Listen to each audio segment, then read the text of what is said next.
My name's Tim Miller, and Carrie here. We're going to talk quickly about server templates and next generation. Very excited to be bringing this to you today.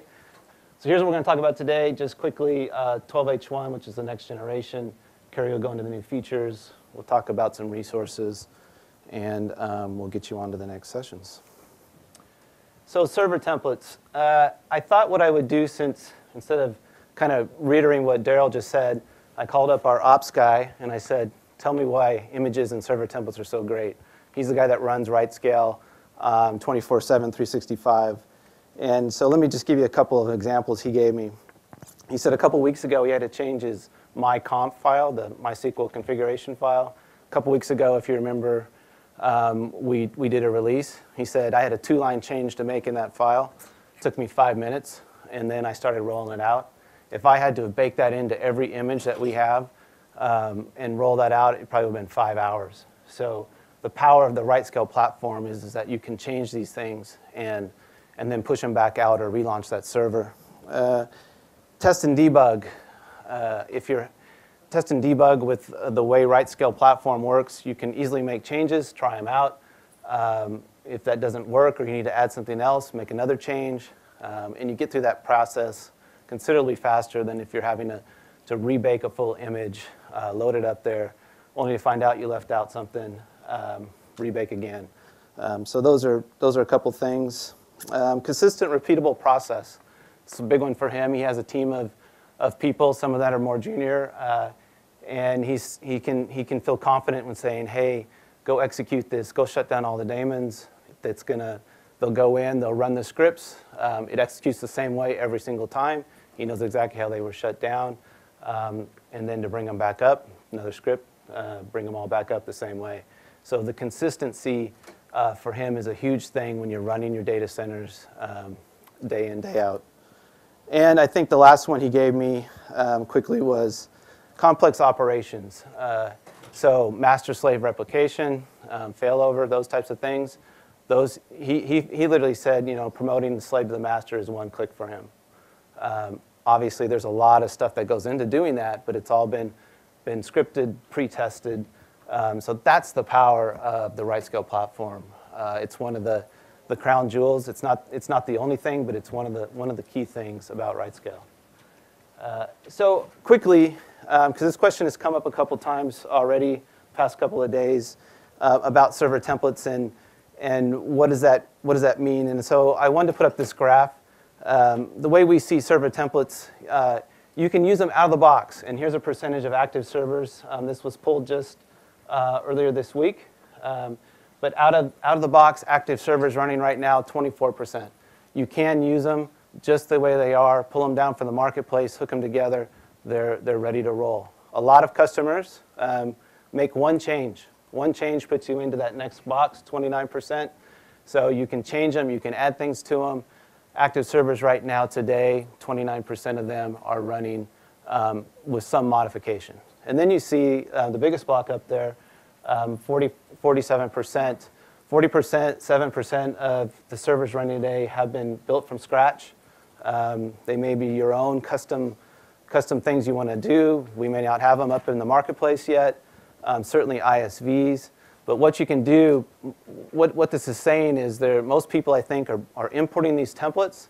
They're looking about how they're put together, and then they can go and roll their own that are specific to what they want, and taking out maybe some other scripts or things that we might have in there to make a more general use may not be what you want. And perfectly happy, perfectly great way to do it, and I encourage you to pick one of those ways and run with it.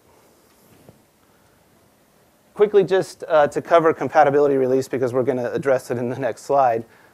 We have these compatibility releases, and sometimes people get confused on what these are. But really what they are is every so often we group up all the things we've done, write scripts, recipes, whatever it may be, server templates, and we make sure they all work together. Going back to the last slide, if you think about the 47%, the way to think about compatibility releases, if you're going to roll something from scratch, go and find the things that we've tested together and use those. So go find the things, if you're looking at the 11H1 platform, you go find the scripts, and there's over 100 11H1 scripts in there that have a tag on them, 11H1. Find those and use those. You know they're going to work interchangeably. Same thing with the templates. The templates can be put together, app tiers, load balancers, database managers. They all work together. We've tested them, and it's the way to start out that way. What we're really here to talk about today, and Carrie's going to go into a lot more detail, is the 12H1. Coming out early next year. It's really taking our multi-cloud templates now. These are full multi-cloud. You can see the GA templates up there, the icons. Working on those. If you've been watching the news lines over the last couple of days, we've been announcing more clouds that we're supporting. So we'll be putting those in as well. And we'll be going forward with these templates as our multi-cloud set. So if you're interested in the multi-cloud, or even if you're not interested in the multi-cloud, this is where some of the latest and greatest work that RightScale is doing is on these templates. It's adding another OS in there. If you see Red Hat support, we got the email just a couple days ago. The images are finally done, and we've begun testing. And so you're going to see Red Hat 5.6 support come out November 15th, which is the planned release date for the next set of templates. Also based on RightLink 5.8, this is just an upgrade. Currently, templates are rolling out on 5.7. There's probably more information on the web, if in the supportal, if you want to go look there on what 5.8 is going to be. We weren't going to spend too much time. Or come and see Carrie and I afterwards, and we can go into more detail. Actually, the team lead is back there videotaping as we speak, so you can also hit him up. But what are these templates now? We're starting to add more enterprise features into them. Feedback coming in from you guys, features that we know we've been wanting to get to. They're all starting to be built into these templates now, and really going to be the jumping off point going forward. And then Carrie's going to actually go into each one of these, so I'm not going to cover them here and leave him more time to dive in a little bit deeper. But before I get off the stage here and turn it over, I just want to give a shout out to probably what I would say is the best kept secret at RightScale. Of course, I'm in the server template business at RightScale, but many of you don't know we have a whole stack based on Microsoft now. That's been out. It will be GA in December, but it's a SQL Server, full HA capability, IIS, Active Directory. Working across those three clouds, we'll be continuously pushing those out as well to the rest of the clouds that we support. And if you have resources that you want to run on the Windows and the Microsoft stack, highly encourage you to start importing those. And they're fully baked and ready to roll. We're starting to see a lot of uptake. I can see the graphs, and the graphs are looking like this right now on the Windows template. So we've put a lot of work into them that you guys will not have to do. I mean, I think man years of work or person years of work into those templates to give you a full HA capability, mirroring the database. So check them out if you have needs in those areas. So let me turn it over to Carrie. Carrie's he's the team lead for the Linux server template development. He's an expert in this area, and he's going to go much deeper about some of the new features in these new 12H1 templates. All right, thanks, Tim. Like you said, I'm the tech lead for the server template group and Write Images. And just going to go through a couple of the details of the new features that are in this what's going to make up our next compatibility release. And now they're not actually features per template, but they're actually cross-cutting features and technologies that you'll see baked into all of our templates. So I'm going to talk about four things: machine tags, remote recipe, remote script invocation, our new multi-cloud storage toolbox, and Chef support, which we've added in these templates. So the first thing, machine tags. We've actually had support for machine tags for quite some time in the dashboard. And what they are is just a way to attach extra information to objects in the dashboard. But really what's interesting here for us is attaching extra information to servers. And it's even more exciting to us because now our Write Images have tool support for adding, removing, and querying server tags programmatically. So we can start to do a lot of interesting things. The three main parts of a machine tag is namespace, predicate, value. There's the syntax there. Namespace is basically just a grouping of your tag. and then the predicate and value really give the meaning to the tag. In this example, we're showing a load balancer tag, and LB is what we're using to denote a load balancer server. We use this on our load balancer servers, and this www value would say that this is a load balancer load balancing the www vhost pool. We also have this remote script invocation capability where one VM can request that a script be run on a different VM within the deployment. And we use tags for this, for routing those requests across the RightScale infrastructure to the other VMs. And I'll just jump down to the example here using one of our utilities, RS run write scripts. We are calling the LB attach app server write script to be run on all servers with the load balancer LBWW tag. This would be run from an application server saying, hey, tell all the load balancers to run their attach script for me. And here's some extra information that we're passing in a JSON file, presumably an IP address, maybe some unique identifier, health check information, so on and so forth. And so that would be run on the app server. This request would be sent across the RightScale infrastructure, and all the servers with that tag would simultaneously start running this script and attach the app server to their load balancing pool. Main thing I want to talk about is our new multi-cloud storage toolbox. In the 11H1 we had an EBS toolbox, which was for managing your EBS volumes. Well, now we've taken that and we've made it multi-cloud.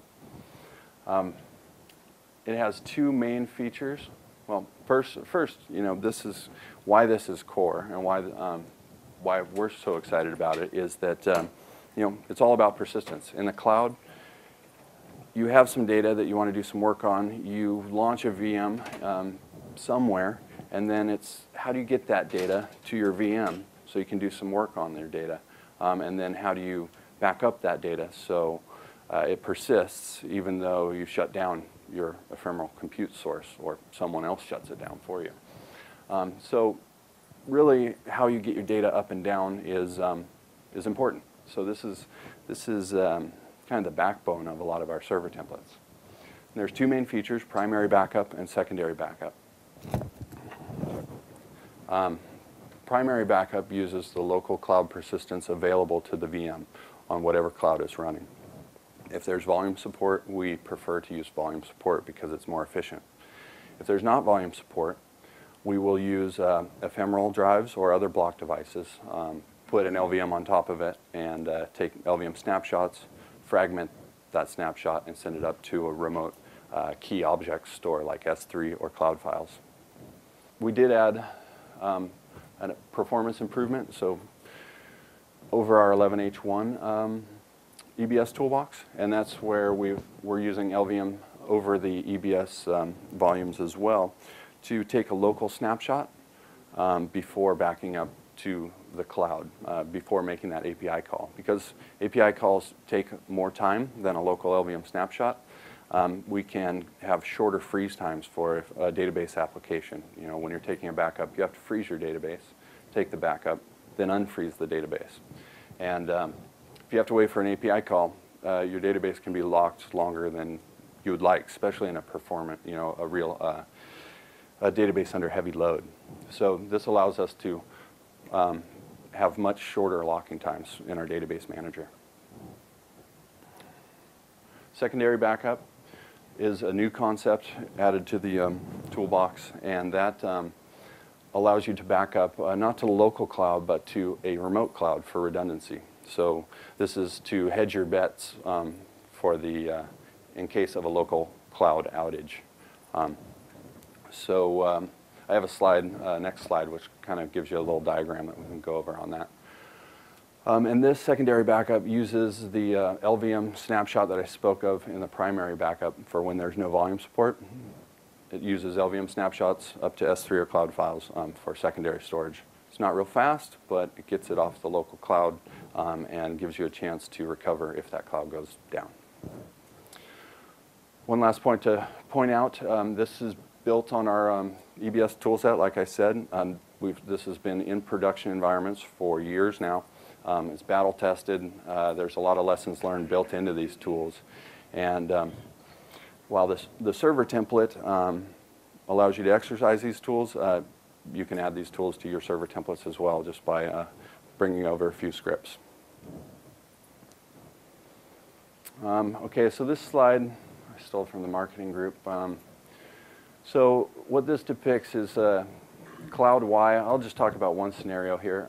Cloud Y is our main, let's say, primary cloud that we launched a database manager on. And the DB, the database VM, is running there depicted as an orange cylinder, and the primary backup is the gray volume there. So that's using an EBS volume. And so that's the primary backup. And I believe the snapshots do go to S3 in a local capacity. These red lines here depict the secondary backup being called every so often to back up to Rackspace cloud files or Amazon S3. And typically, if you shut this down, you would just restore this lineage of EBS and be back up and running with a local cloud. However, if this whole region goes down, you're out of luck. But with our server templates, you can use the exact same server template and in a few mouse clicks, launch a server, the exact same server template in US West, for example, or the Rackspace cloud. And once that comes up, you can restore using our secondary restore mechanism and get that database restored, up and running, get your DNS record switched over to this new VM, and all your app servers will be back online before the cloud that went down even gets back. Okay, the last thing I want to talk about is built-in Chef support. So what is Chef? Chef is a system configuration language. How many people are familiar with what Chef is? All right, cool. So I really like it. I love working with Chef personally. So it's a system configuration language for those who don't know. It's written to configure servers, your VMs. And it's the scripts that it uses are called recipes. And the recipes are organized as cookbooks. So you see Chef cookbooks, recipes. It's the analogy there. It gives you some high-level modular components that you can use in the language that to configure your system. Basically, they're called resources, but they're abstractions of resources on your VM, such as files or packages or services. And they even have a resource called a template, which is really nice for managing your config files for different services. So you have these modular components that you can reuse to set up the configuration that you want. And they're idempotent, which means with these resources, you set kind of the end state that you expect your system resources to be in. And when you run the recipe, Chef will ensure that your VM is configured according to that contract. So the first run, there might be a lot of things that are not the same. So Chef will go ahead and set up the, if there's not a file there, it will create that file. If Apache is not installed, it will install Apache. But the second time you run it, if everything's in the state prescribed by the end state, by that contract that you've set up in your recipe, nothing happens, nothing changes, no services need to restart, which is nice. So, for example, the template resource I talked about. Let's say I had a template, one typical example for Apache to configure Apache, and I logged into my VM and tweaked the Apache config real quick just to try out a little experiment, but then forget to change that back and log out. And the next time that recipe runs, Chef will come in, do a checksum of the template, what it's supposed to be and what it is, and see, oh, this is different. So it will update that template. But even cooler than that, there's this ability to notify from one resource, Chef resource, to another resource. So not only does Chef know, hey, I need to update this Apache config file, but there's a notify clause on here where I need to go tell another resource called Apache service that it needs to restart. And so only if that file, if that template changes, will Apache restart. So you can see there's a lot of stuff like this built into Chef that you just get for free when you use Chef. You can do a lot of this stuff with, you can do all this stuff with RightScripts if you want, but you have to build the logic yourself. What I like about Chef is you get a lot of it for free already. Another thing that is a lifesaver for our team is the external source control management. So you can store all of your cookbooks and recipes in SVN or GitHub or Git. We use GitHub for hosting. This brings all of your configuration collateral out into a enterprise source control management software package. And that allows for branching, merging, tagging.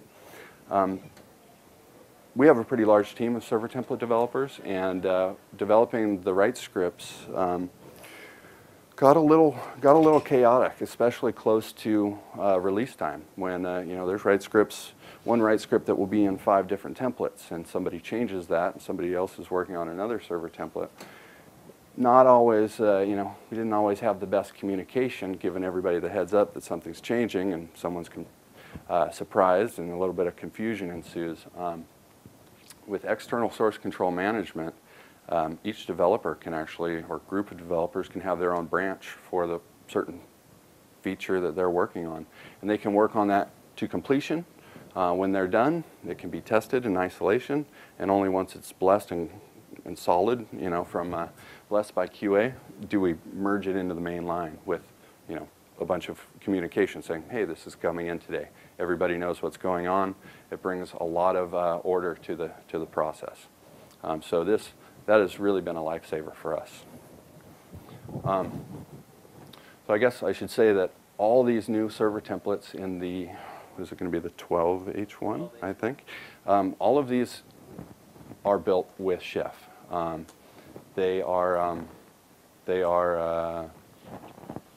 Yeah, all the source code is out in GitHub, so you can take a look at them now. They're in beta phase.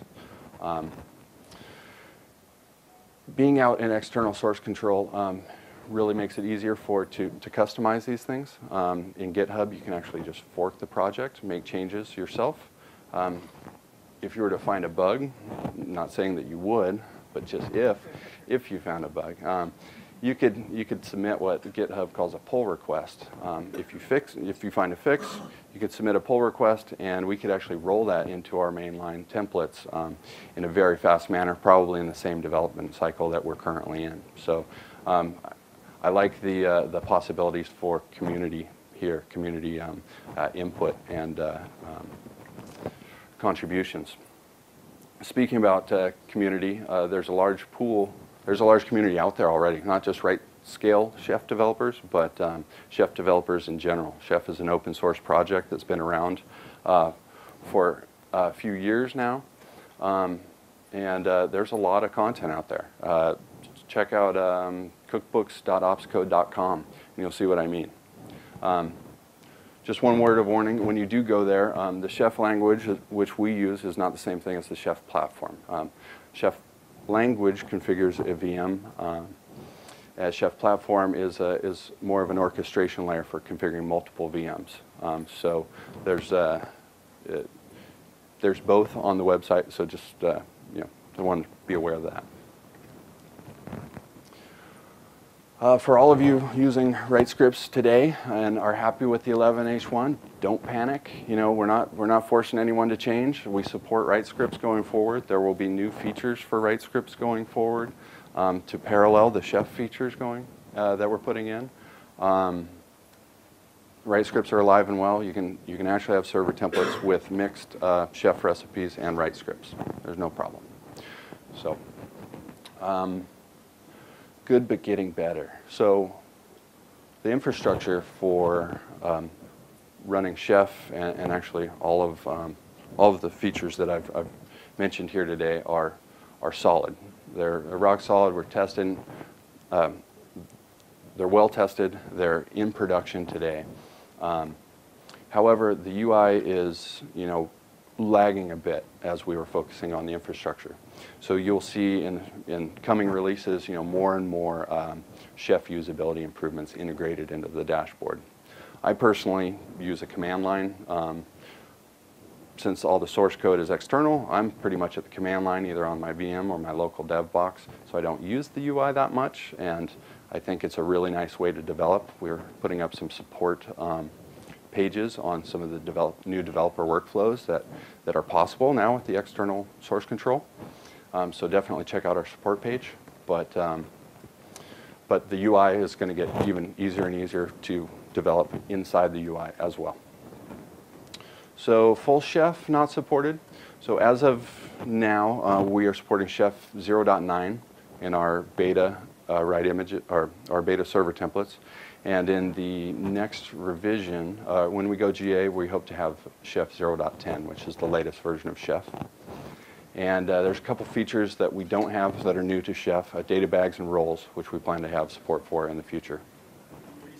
And so, kind of our tags and querying remote recipe invocation and inputs kind of do the same thing, but we still also want to support data bags as well.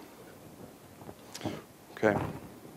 Well, I guess that's it. I hope you guys find this stuff as exciting as I do. I'm really looking forward to getting these out in the market for you. And thank you. I'll pass it back to Tim. If you want to go see the examples, you just go out to Get. There's the link right there. All the public templates that we have are there, and you can take a look at them. You can dive into them. You can dissect them. You can copy them. You can fork them, like Carrie said. So documentation. There's documentation going up a lot. This is just one example here. Is the command line utilities for machine tags and remote scripts documented on the support site. So go there, you can see all the different options you have there. Coming soon, we just last week we audited our first RightScale Chef training class that we're putting together. We know that we need to get this knowledge out. We've had been working on it for, I don't know, 4 or 5 weeks to put this class together. They ran it for the first time internally in RightScale just last week. We'll probably do another one with some feedback from that class from the people that attended, and then we'll be looking for our training guys to push that out so that all you guys can access that class. ISVs, customers, that are using the platform. All would be great people, great candidates if you want to dive deeper. It'll go into Chef. It will go into how to modify templates and things like that. Nothing that you can't learn on your own, but if you want to have a class that you want to attend, we're going to try and provide one for you. And then finally, I guess the shameless plug that we always like to put out there. If you have not heard about the feedback forum, this is a great place for you guys to provide us feedback. It's hard for us to get out and talk to everybody. But if you do go out to this link, RightScale or feedback.rightscale.com, you can put anything in there. There's things to vote on, which other people have put in, and we do look at that. I think I look at it probably every couple of weeks. I know product is looking at it constantly. So people put server template stuff in there, and we've implemented that. Features, especially when they start to get voted up. It's a great way for us to really connect with you guys and have you give us some feedback on what you'd like to see.